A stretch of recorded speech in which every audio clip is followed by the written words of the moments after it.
and welcome. David Levin here, Raising Your Game Today. This is another in our series of mental game lessons, and this one comes from Iga Świątek, the great Polish tennis player. And I do mean great. I mean just an unbelievable record. She's held the number one ranking for a total of 125 weeks, which is the seventh most of all time. She's won 6 majors, Wimbledon, U.S. Open, French Open 4 times. In 2022, so like 5 years ago, she won 37 matches in a row, which is the longest streak in the 21st century. And she did that, by the way, when she was 19 years old. I still just cannot get my head around the pressure these young athletes deal with. 19, top player in the world by a pretty big amount. And tennis, as I've said many times, is the hardest of all mental games. It's just brutal. The whole thing is insane. So anyway, she is without a doubt one of the all-time greats. But she had a rough week this past week at the Miami Open. She lost in the first round to a player who was ranked 50th in the world. Here's another amazing stat. Up until this week, she'd not lost a first-round match since 2021. 6 years, 73 consecutive opening match wins. But she broke that streak this week. And her experience of that, her feelings, were every bit as bad as you might imagine. Maybe even worse than you might imagine. Here are some of her comments. She said she's in, a quote, the worst nightmare a tennis player can have. Tennis feels complicated in my head. I've always been an overthinker, she said, but lately it's just been so intense. It's hard for me to get rid of many thoughts I have. So she's in a tough spot, and I really feel for her. You can hear the frustration and really just feeling sort of lost, right? No idea what's going on, no idea how to fix it.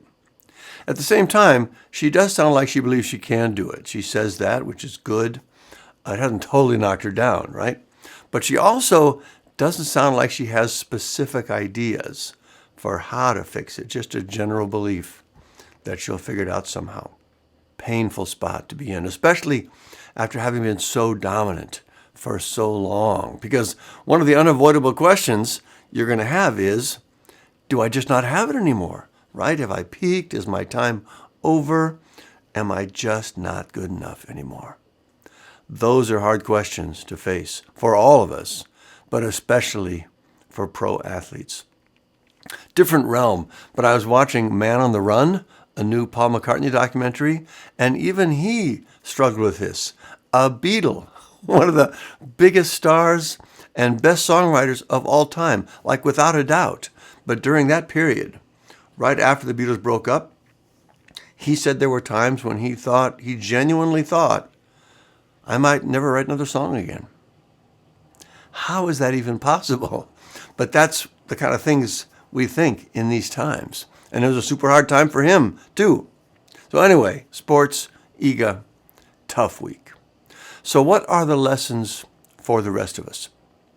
The first one is basically the biggest lesson of all for mastering your mental game. And hearing Iga talk this week, it sounds like she herself has not quite got these yet. Again, it's totally understandable, right? It's not a knock on her. I'm not sure anyone just knows this intuitively. You really have to learn it and develop the skills intentionally. But anyway, here it is. To master your mental game, you have to learn to focus on the fact that you're thinking as opposed to what you're thinking. Here's what I mean. Iga said, among other things, I carry a lot of expectations, and I can't really fulfill them right now, so I need to get rid of those. So her focus is to try to set aside her expectations. It makes sense, but here's what that kind of work looks like. You sit down, you think about your expectations, you think through why they aren't helping you right now. Maybe there's some other related issues to work on. And it's basically sort of a therapy process that can take a long time and may or may not end up helping. That's what we do when we're focused on what we're thinking.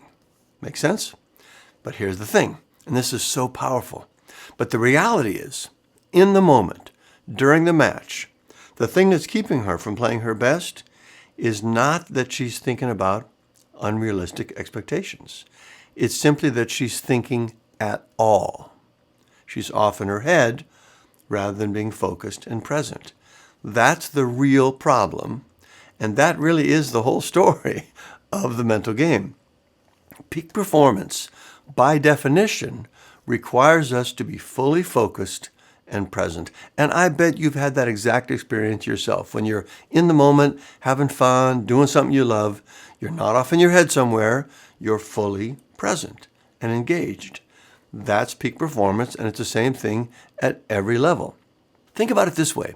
Her game would be just as thrown off if she was thinking about other things, different things, what she had for breakfast that morning, what her friends might think if she wins or if she loses. The actual mechanism of the mental game is never about what we're thinking. It's only about where is our attention. Are we present and focused or distracted and off in our head? Make sense? That is the key to mastering your mental game. So that's the biggest lesson, and you can see it in her comments. When someone really gets how their mental game works, and again, this is not a criticism of Iga. It's just like everything else, right? Until you know it, you don't know it. If you haven't learned about it and developed the skills, of course you don't know what's going on. But still, someone who does know would never say, I have some expectations. I need to get rid of those. They would never say, I'm confused. I need to figure some things out. Because they know that what they're thinking is not the problem. The problem is that they're thinking when they should be present, and more important, they know exactly what they need to do to get things back on track. And it's just like with any other physical skill. My free throws aren't dropping. I need to put in some more time on free throws. I'm not hitting well lately. Need to spend some more time on the practice tee, right? Once you know how the mental game works, you know what you need to do to rise to a new challenge. There's no confusion.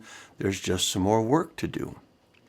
The other lesson, which we've touched on already, is that you have to learn this and develop the skills. It's not going to magically appear on its own. Maybe there are some rare individuals who just intuitively have this, right? You certainly hear about people who just seem to naturally have an amazing mental game. But for the vast majority of people, we need to learn it, just like anything else. The good news is it's a lot easier than you might imagine, or at least it can be. Our training takes you from not knowing the first thing about it to a pretty high level in as little as 2 weeks, and the difference it makes is just remarkable. You can imagine. And our advanced training for serious competitors is just a few minutes a day for a few weeks more. That's another big benefit of focusing on the fact that you're thinking rather than what you're thinking. Not only is it way more powerful and effective and instantly applicable in any situation, but it's also way quicker and easier to learn. It's not therapy, it's a skill. You can pick it up very quickly. So anyway, those are the mental game lessons from Iga Świątek this week. The real work of the mental game is not to focus on what you're thinking, it's to focus on that you're thinking and get control of that.